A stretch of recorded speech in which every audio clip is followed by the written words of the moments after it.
Hi, you guys. Welcome back to this channel. Guess what? I got another poem for you today. So, good morning, good evening, good afternoon, whatever time you happen to be watching this video. I hope that this one blesses you in whatever way, because you are watching it for a reason. You're seeing it for a reason. And this specific poem is called Patience. It's about patience. I was just studying all the Bible verses I can about patience.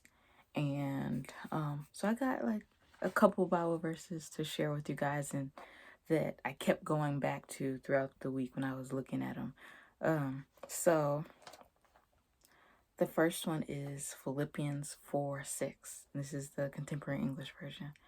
And it says, "Don't worry about anything, but pray about everything.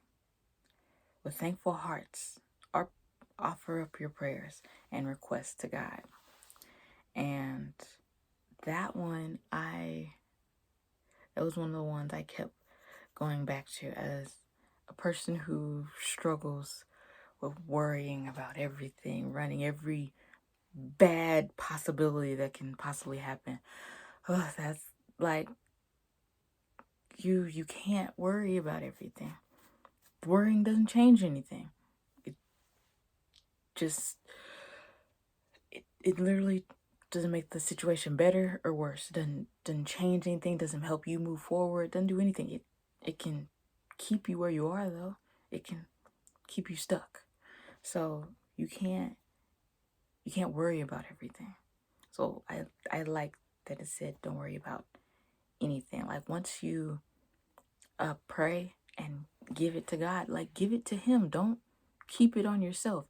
It says that we're supposed to cast our cares on him. So are we doing that if we're still worried about it after we pray about it? No. And I know, because this poem's about patience, it can be hard sometimes. You feel like it's been a long time. Like, you feel like you've been in the dark for so long, like you feel like you're by yourself, but but you're not. It might feel like it, but you change your mindset. You look back at what he's already brought you through. You'll see that he's been there. He's still here. One of the other verses is Romans 12:12, and I also have the Contemporary English Version, but I also have another version, and I'm not sure which version this is. Like, it looks similar to the King James Version, but it's not the exact wording. So I'm not sure what the other version is, but I like the other version better. But I'll read the Contemporary English Version first. And it says, "Let your hope make you glad. Be patient in time of trouble and never stop praying." And the other version, which I like a little bit better, I think the wording, it says, "Rejoice in hope, be patient in tribulation, be constant in prayer." I feel like it just gets straight to it. I feel like the other one has like extra words in there that aren't necessarily necessary. But regardless, it's saying the same things. And it's hard to be patient when you're going through stuff, when you're going through something. And that's why prayer is so important. But prayer can't be a one way conversation where only you are talking. You have to actually also sit, be still, and listen. Because how can you hear the answer to your prayers if you're not ever listening? So you have to be patient, be still. You stop doing the talking so you can start doing the hearing. And the last Bible verse I'm going to share with y'all is Psalms 41, and says, "I patiently waited, Lord, for you to hear my prayer. You listened." Because he's always listening.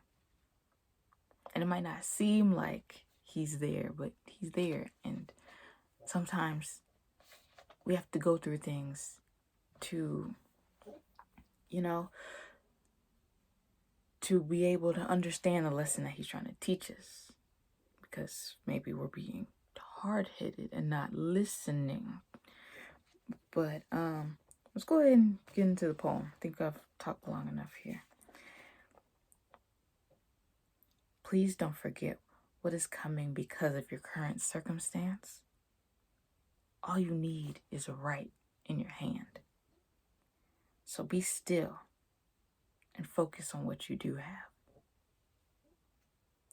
Too many only see what isn't there. But just wait and you'll see. In every situation, look back. You'll see that you weren't fighting alone. Every time his hand kept you protected. Not once did he leave you stranded. But when we leave, we blame him. Take a breath and sit in his presence. Be patient, for he is at work. That one. It's a little shorter. I don't think I need to go too much deeper into any of the things I said in this poem after sharing the Bible verses. But I guess one thing that could be pulled out is when I said, all you need is right in your hand. And I was referring to in the Bible when God's talking to Moses, and Moses like giving all these excuses for why he shouldn't be the one to get his people out of Egypt and go to Pharaoh. But God was like, I'm right here. Like, what's in your hand? Like your staff. Like, use it. Like, you don't have it for nothing. Like, you already have what you need. It's right here. So whatever God has planned for you, whatever you were supposed to be doing, you already have what you need to get started. You might think you don't have it, but you do. You don't have to be at level 20 like you see other people. Some people are on a different chapter or a different level in the video game or a different chapter in the book. When you're on chapter 5 and they're on chapter 30, you can't compare where they are to where you are. And you can't get to where they are if you don't ever get started. But that's all for that one. You guys, I can't wait to share another one with you guys. Bye.